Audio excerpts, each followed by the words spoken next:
Welcome to Mystical Riff by the River. By the River. With Leah. And Nameh. Hello. Hello. I'll be holding down the tarot side of this reading. Leah's brilliant knowledge and steeped in knowings as it relates to tarot. No. And I'm going to do the human design side. So human design is offering a roadmap or an energetic map towards how it is that the planets at the time that you were born activated various spots in a chart. And so specifically, this reading is for line 3. And so how you can maybe use these readings are to reference your profile. So if you had gate 22.3 in the prominent sun placements in your chart, then this would be potentially a reading that could support you as it relates to the month of August. Yes. Yeah. Okay, great. Yeah. I'm just shuffling over here.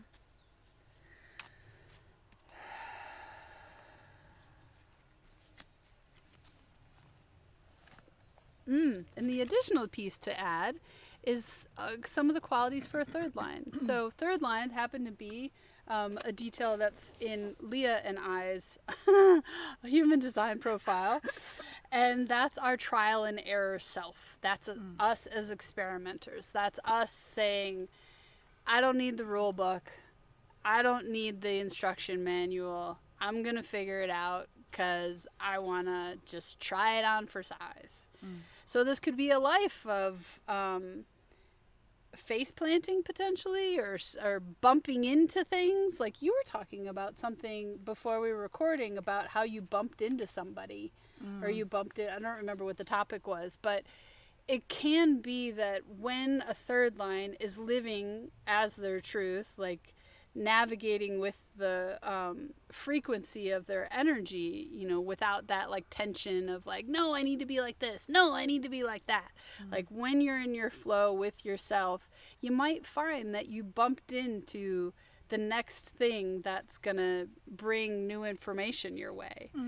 So it's less of a like a you know, like a first line is gonna want to maybe study, versus us third lines are just like, I'm going to give it a shot and see what I learn along the way. So I love this. Yeah. And so I pulled the 10 of Wands. Okay. So wands are fire. The 10 is the end of an arc that started at the ace. So it's one of the arcs within the wands. The court suit or the court cards are their own little arc within the wands. And so it is the end of a particular journey of manifestation, creation, and things like that. However, speaking of bumping into things, 10 of Wands is indicating that there's a little too much on your back right now. So most decks will often depict someone with 10 wands on their back and they're weighed down. And it is an indication that the pendulum has swung a bit far towards the doing and the work and the creation, and is not left enough space for rest and reset. So the 10 of Wands tends to indicate this like it's invitation to put some wands down, to be willing to say no to things, to be willing to do less. This might be a time for a little more being and a little less doing. And also because it's a 10, it's sort of the added component here is the closing of a chapter, in order to start back at the ace of wands, the sort of essence of creation. And by putting down some of those wands, putting down some of the things that are feeling piled, it can allow you to kind of get back to that essence of creation, manifestation, spirit, that fiery energy. I'm curious how you would interpret the way the person in the, because it's interesting, there's 2 moons or spherical energies that look like moons to me, but how that person's standing feels interesting to me. Yeah, Does anything comes to you? Yeah. I guess often someone's hunched over, but in this one she's kind of hunched back. Like she's like curved backwards and just looking a bit weary. And she's also kind of isolated on this planet looking place in space. So this particular depiction has this almost cold, isolated, tired quality. And then the 10 wands almost look like bars or a prison or something behind her, like feeling enclosed by her responsibilities is kind of how I see it. But what comes up for you? Yeah, the first look it felt kind of like seductive and like, I don't know, alluring. Like there's just something, there's a seductive quality that I see in this. I love that. Maybe resigned, I don't know, like I think resigned is a good word too, because I mean, seductive is so interesting because, I'm coming also to the tarot cards with so many things I've learned about the meaning of each card. Right. So I actually love hearing like something like seductive, because I do think work is seductive. Productivity is seductive. We live in a world that really, really cherishes productivity. So you can get actually a lot of external reward when you are producing a lot. But then the resigned quality too, I think sometimes it feels like this is just what it is. This is what it is to do this, and a feeling like, this is just how hard work looks. This is what success looks like. But I love that because it's a reminder of like, actually doesn't have to. Like you actually have some agency. Obviously we have the constraints of the capitalist world we live in and the many challenges within it. And finding a way to carve out your own path, if you can, that involves more rest, more reset, more joy. A reminder that these things are not inevitable. Well, and the other quality that was coming through in this explanation of the 10 of Wands is third lines can be thought of or have an ongoing experience or relationship with making and breaking bonds. So I'll say for me in my early life, I was like, I don't like how this is going. Burn the bridge, just like cut the tie. I'm out of here. And I think there can, depending upon other circumstances of life, it can be that like holding on to all of the bonds because of belief that, well, it's my tradition, or I owe it, or I'm safer, or, like whatever is the thought process that's associated with the gotta hold on and stay in it.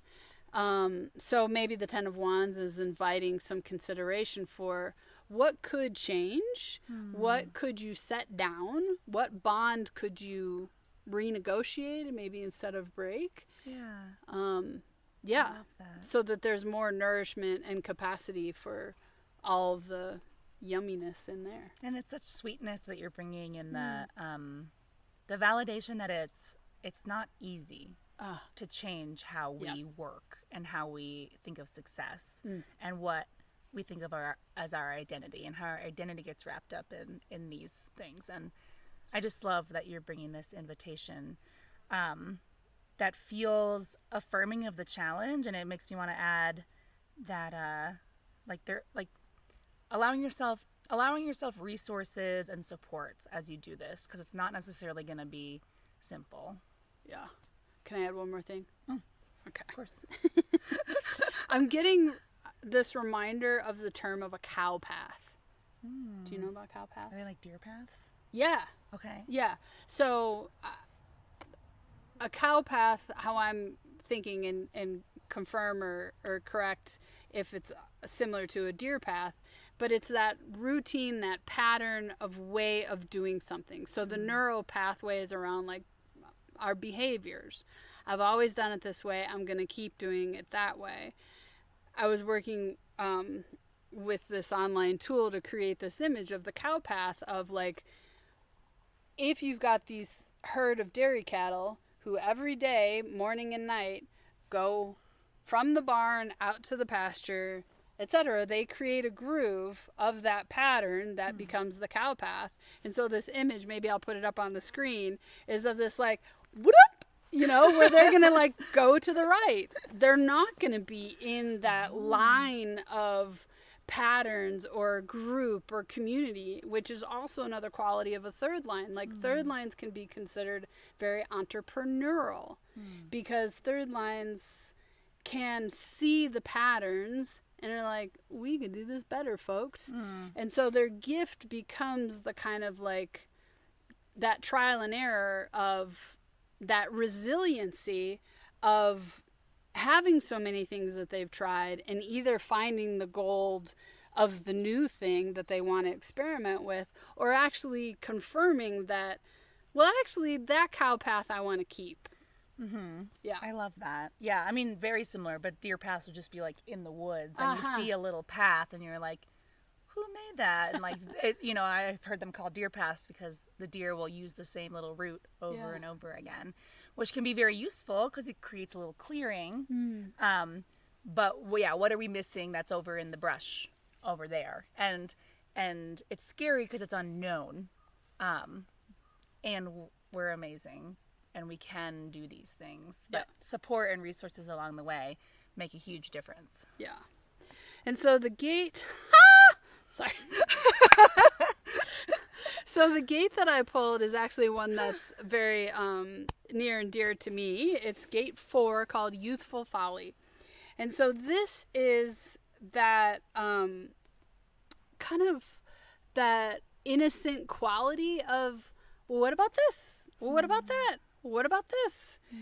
And so it can want to create a formula, but it's coming from a place of just like that hypothesis, that experimenting quality of like, well, what about this formula? What about that? There's a youthful innocence of, I'm going to give it a shot. Like I think about, when I was first learning how to cook food and I was making, biscuits, and I like swapped out soda for salt or something. And I was like, I know what I'm doing. And there can be that like joy of trying it out, which I feel like I'm hearing myself talk about third line, but this is specifically towards the logical structure of a formula that I'm going to give something a shot and see if it offers a resolution for a solution. I love that. And so thinking about the 10 of Wands too, in relation, like the next card in sort of the order of things, you could say the 11 is the Page of Wands, and pages are that youthful folly energy. You can also think of it as a cycle that circles back on the Ace, which also, maybe youthful folly is a slightly different language, but the Ace has that innocence and that essence, the beginning of something. And so hearing that description you just shared feels a bit like what's awaiting on the other side as you work through putting down some of these wands. And not necessarily, doesn't have to happen chronologically. It can be kind of happening all at the same time. Like you're learning to put down wands while you're getting excited about some ideas for what to try next. But just like what can open up when we're willing to put some things down. And the youthful, wide-eyed, bushy-tailed excitement and curiosity to try different things that can open up when we make space, and we can make space by putting things down. Yeah, because third lines can be very playful. Like, I think that's why we're having so much fun doing these. Is we're laughing a lot, we're being silly, we're, exploring what feels fun to us. And yeah, the logic could look different in that, like, no, I'm going to take this one and this one out of the mix. Yeah. So I pulled as our kind of wrap up card from the unicorn deck. Dance. I know.